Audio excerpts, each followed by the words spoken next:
Hello, Dylan Mercier with Master Library, here for another episode of NGFM. This week, we're going to be talking about how to reduce your dependency on paper blueprints and records.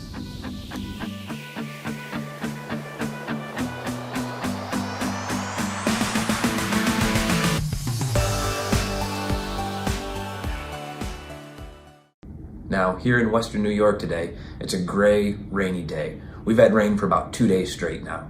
I've done work for a district before where they had their entire records room that was in a below grade space within their building, again, because space is very valuable within these K-12 buildings. Most of their records were destroyed in this. They had some that were on the upper levels of some of their shelves, and those were okay to be salvaged. But even pieces of information that were not directly water damaged, they had a little bit of mold issue because, again, it's not a space that you go into regularly, and that's a ton of information that is lost forever. Some of it you may be able to track back down through your architect of record or reaching back out to your construction management company. There's a good chance they have a good portion of that still on record somewhere, but it's going to take a lot of your own time to recover even some of those records. How many hours of your life have you spent digging through dusty old blueprints, O&M manuals, warranty paperwork, things like that in a plan room? I mean, it might be in the back of your office, somewhere a little easier to get to, but if you're like most, it's more than you would like to. There's plenty other things in your day that you could be doing that would definitely benefit your facility a lot more than digging through some of these old records.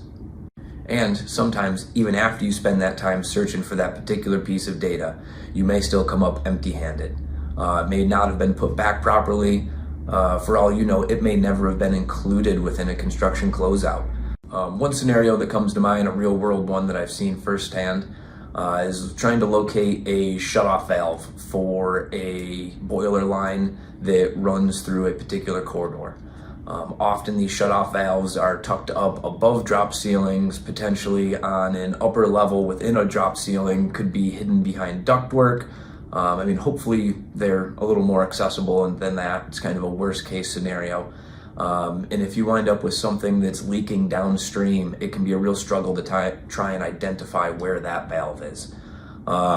Generally, you'll see somebody scramble, hit the plan room first. They're going to start going through some old as-built documentation, looking for the plumbing drawings, trying to identify what project that was initially installed in, then the wing of the building or even the proper building that you're trying to locate, and then where that valve is and what's fed downstream from it.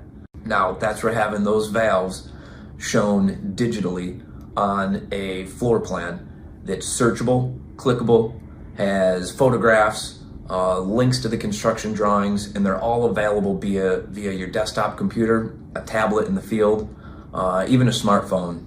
Okay, so now you did your digging, you opened up your electronic floor plans, you went through the facility records, you found the valve that was installed, you're able to shut it down, you're able to identify the leaking piece of equipment down the line, and now you're pretty sure it's under warranty.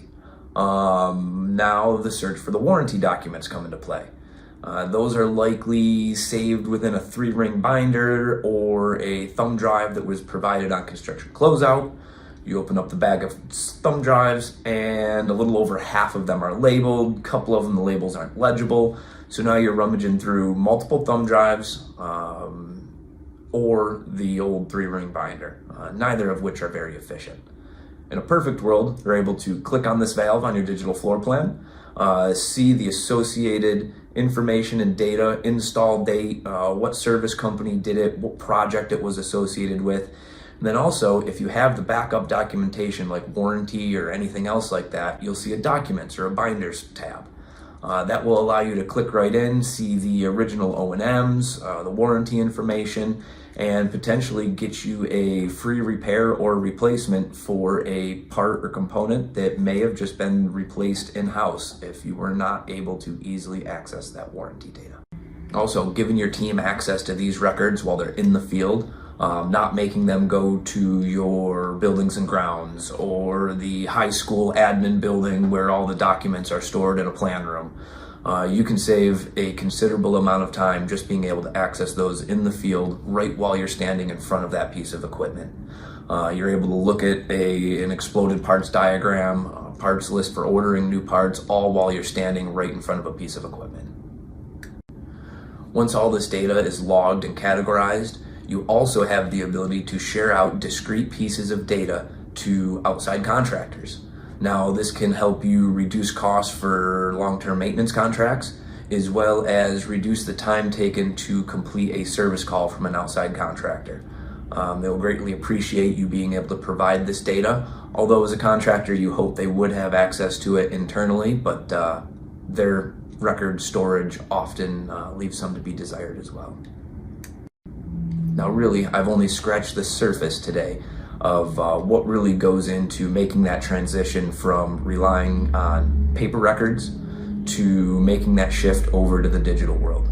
The time savings and frustration savings and all of that just compounds as you spend more time categorizing this data.